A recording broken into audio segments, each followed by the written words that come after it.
Weather update tayo mga kapatid, patuloy po nating binabantayan. Ito pong low pressure area na nagpapaulan sa malaking bahagi ng ating bansa. Kasama na po dyan ang Metro Manila. Sa kasalukuyan, ito pong ating binabantayang low pressure area ay tumatawid na dito sa rehiyon ng Mimaropa at huli pong namata ng Pag-asa.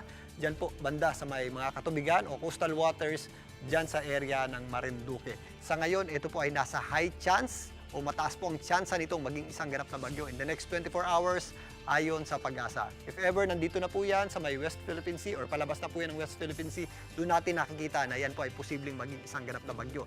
If ever ito po ay maging bagyo sa loob ng ating PAR, ito po ay mabibigyan ng local name na Henry.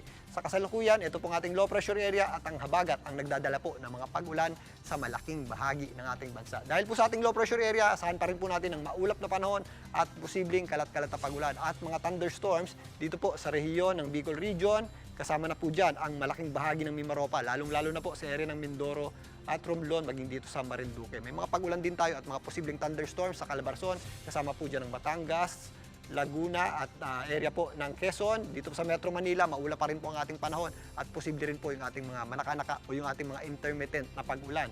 May mga pag-ulan din tayo sa Central Luzon, lalong-lalo na po dito sa area ng Aurora. Ganon din po ang ating aasahang panahon sa area naman ng Palawan dahil naman sa epekto ng ating habagat o southwest monsoon. At habang kumikilos po, papalayo itong ating binabantayang sama ng panahon, mababawasan po yung ating mga pag-ulan sa Bicol Region. Pero bukas, may mga pag-ulan pa rin po tayo dito sa kanlurang bahagi ng Luzon, ang Mimaropa, Calabarzon area, kasama na po dyan ang western section ng Central Luzon, including dito po sa Metro Manila. Sa Visayas naman, nabawasan na po ang epekto nitong ating low pressure area, pero meron pa rin tayong mga posibleng kalat-kalat na pag-ulan at mga posibleng thunderstorms dito sa Western Visayas, particularly dito sa rehiyon ng Panay, maging dito nga sa area ng Palawan. Sa Mindanao naman, mga pulupulong pag-ulan, thunderstorms naman ang ating aasahan.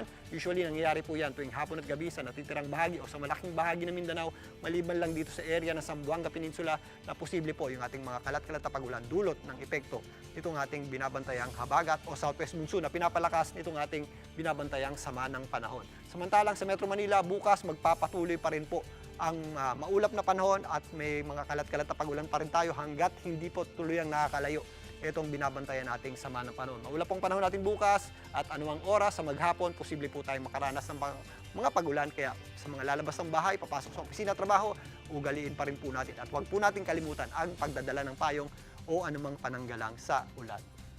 Mga kapatid, sa kabila po ng mga pag-ulan is bumagsak pa rin po o nasa below critical level na po ang Angat Dam na nasa 159.95 meters.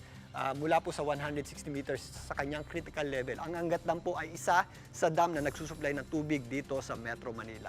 Sa susunod na linggo hanggang sa ikatlong linggo ng July, meron tayong inaasahang mga malawakang pag-ulan na posibleng magpataas muli ng level ng tubig sa Angat Dam. Pero mananatili po yan, nasa below normal high water level ng Angat Dam. Kaya maghanda pa rin po tayo at mag-ingat sa mga posibleng epekto ng kakulangan sa tubig, lalong-lalo na sa huling bahagi ng taon, dahil na rin po sa posibleng epekto nitong ating malakas na El Nino sa huling bahagi ng taon nga hanggang sa unang bahagi ng 2027. At yan muna ang latest sa ating lagyan ng panahon. Muli ako po ang inyong weather frontliner, Alvin Pura, na laging may panahon para sa iyo.